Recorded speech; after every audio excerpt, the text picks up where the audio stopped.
गीतांजलि और आप देख रहे हैं सूर्यादित्य न्यूज। आइए रुक करते हैं खबरों की तरफ।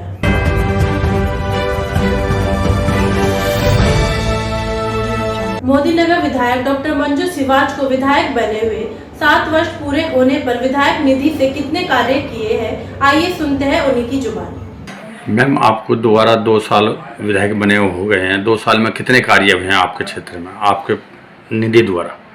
देखिए, मेरे जो निधि हैं वो तो सभी जैसे विधायकों को निधि मिलती है उसके द्वारा कार्य करे जाते हैं। तो उसमें शमशानों में काम हुए हैं, सड़कें बनी हैं जहाँ सड़कें नहीं बन पा रही थी, शहर में भी कार्य हुए हैं, और जो हमारी नई डेवलपिंग कॉलोनीज हैं उनमें कार्य हुए हैं। पुस्तकालय के लिए हम लोग काम कर रहे हैं। शमशान हमारे पिछले लगभग बहुत सारे 15-20 सालों से जो जर्जर पड़े थे उनको ठीक कराया, कहीं बाउंड्री बनी है, इस तरह के जो कार्य हैं उसमें निधि लगी है। इसी के अलावा जो हम लोगों ने डूडा से बहुत सारी सड़कें लेके आए हैं, अगर आप अवलोकन करेंगे तो भूपेंद्रपुरी, चूना भट्टी और विश्वकर्मा बस्ती की तरफ डूडा के माध्यम से बहुत सारी सड़कें बनी हैं।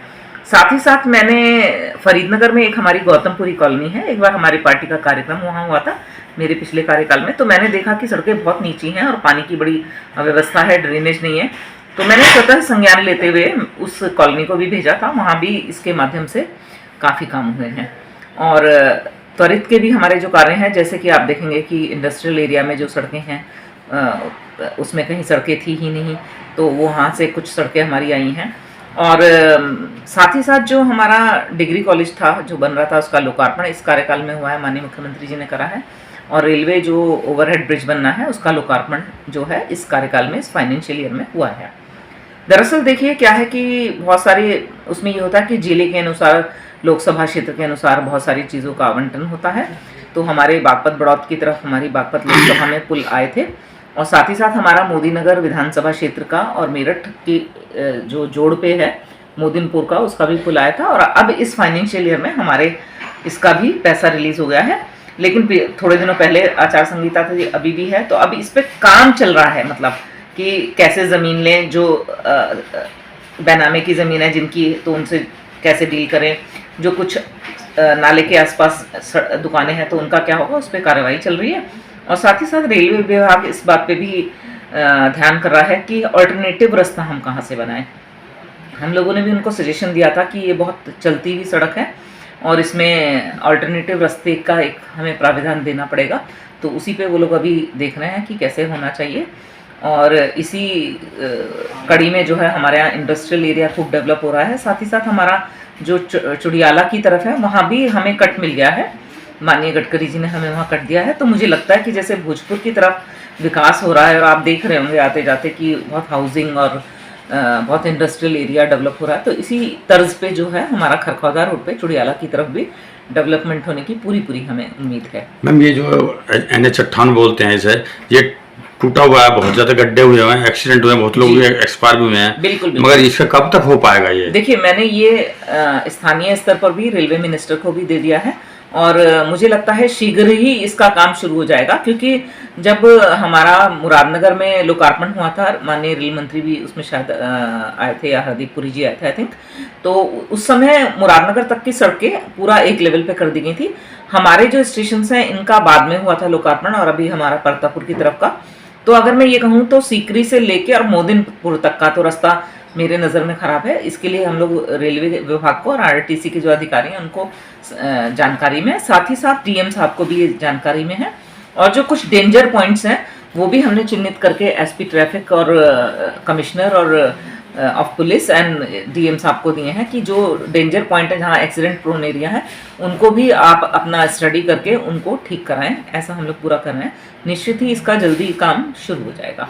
मैम, सोशल मीडिया पर चल रहा था कि जब सांसद जी आए थे रेलवे स्टेशन पर, निरीक्षण करने पहुंचे थे आप भी, और सोशल मीडिया पर चल रहा कि विधायक आपका नाम आया और पूर्व विधायक की बहसबाजी हुई, ऐसा कि क्या मामला है, इसमें कुछ कहना चाहेंगे आप? देखिए, आप बहुत अच्छा आपका चैनल और सब कुछ चलाते हैं। मैं आपको बताना चाहती हूँ कि हमारे देखिए सांसद, जितना हम सम्मान अपने पुराने सांसद को देते थे उतना ही सम्मान हम आदरणीय राजकुमार सांगवान जी को भी देते हैं, क्योंकि देखिए एक प्रोटोकॉल होता है, वो हमारे सांसद हैं, हम MLA हैं, तो निश्चित ही हमारा पद छोटा है, उनका पद काफ़ी बड़ा है, तो वैसे ही हम उनको सम्मान देते हैं। उनका विजिट करने का था कि मैं थोड़ा रेलवे स्टेशन में देख के आता हूँ, तो स्वाभाविक है कि जब वो किसी सरकारी काम को देखेंगे या जनता के काम के लिए आएंगे, तो हम निश्चित ही उनके साथ खड़े होंगे विधायक होने के नाते।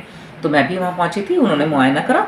और बहुत सालों से चली आ रही एक प्रॉब्लम है कि भूपेंद्रपुरी कॉलोनी से हमें कॉलोनी से रेलवे स्टेशन के बाहर एक हमें 2 व्हीलर का और पैदल यात्रियों का रास्ता मिल जाए। उसमें हम लोगों ने पहले भी टेक्निकल टीम का सर्वे कराया था, उन्होंने कुछ वजह से उसको ये बता दिया था ये नहीं होगा। लेकिन अभी एक बड़ा पुल जो पैदल यात्रियों के लिए है वो बन रहा है, तो उसमें ये था कि एक्सटेंशन करा दिया जाए जिससे वो बाहर आ जाए।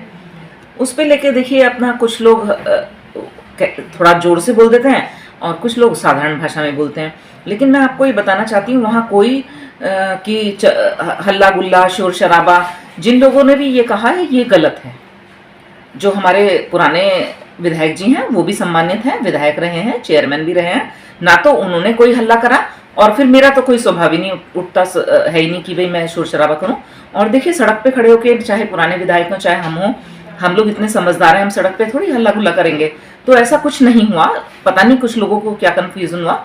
कभी कभी क्या होता है किसी की आवाज़ की टोन ज़्यादा होती है, किसी की कम होती है, ऐसा उनको महसूस हो सकता है। तो मैं ये कहना चाहती हूँ ना तो उन्होंने कुछ कहा ना ऐसा हुआ, उन्होंने अपनी बात कही। भाई देखिए कोई भी जनप्रतिनिधि होता है तो अपनी बात कहता ही है, और हम तो सत्ता में हैं तो हम तो अपनी बात धीरे से बंद कमरे में या योगी जी के पास या सांसद जी के घर पे या उनके ऑफिस में या अपने ऑफिस में बात करते हैं, क्योंकि हम सत्ता के विधायक हैं।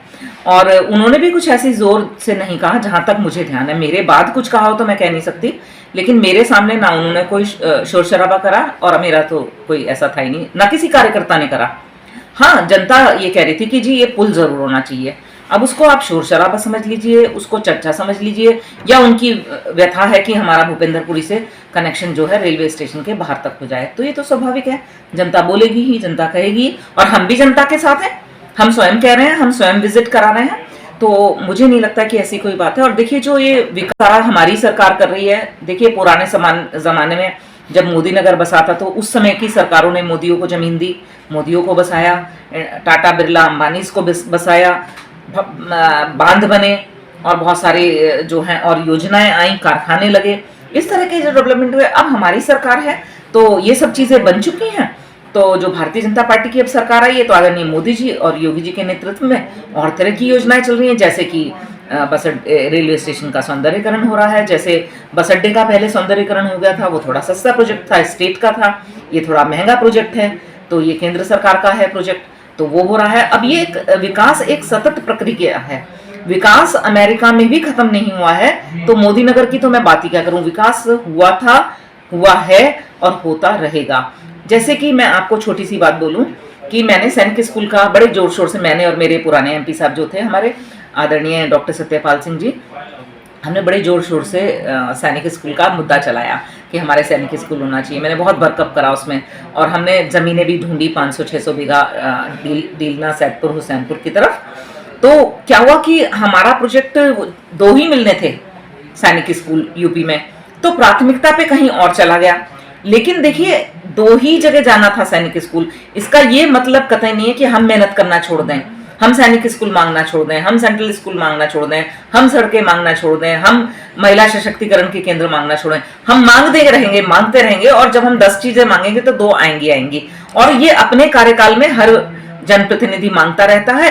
कभी कभी क्या होता है, जैसे मेरे ही पुराने कार्यकाल की सोचिए, मैंने रसोई का जो प्रोजेक्ट है पुराने कार्यकाल में चलाया था और पुल का भी, लेकिन मेरे नए कार्यकाल में आया। तो ऐसा अक्सर होता है, ये एक विकास सतत प्रक्रिया है और चलती है, चलती रहेगी आने वाले समय भी। ठीक है मैडम, थैंक यू।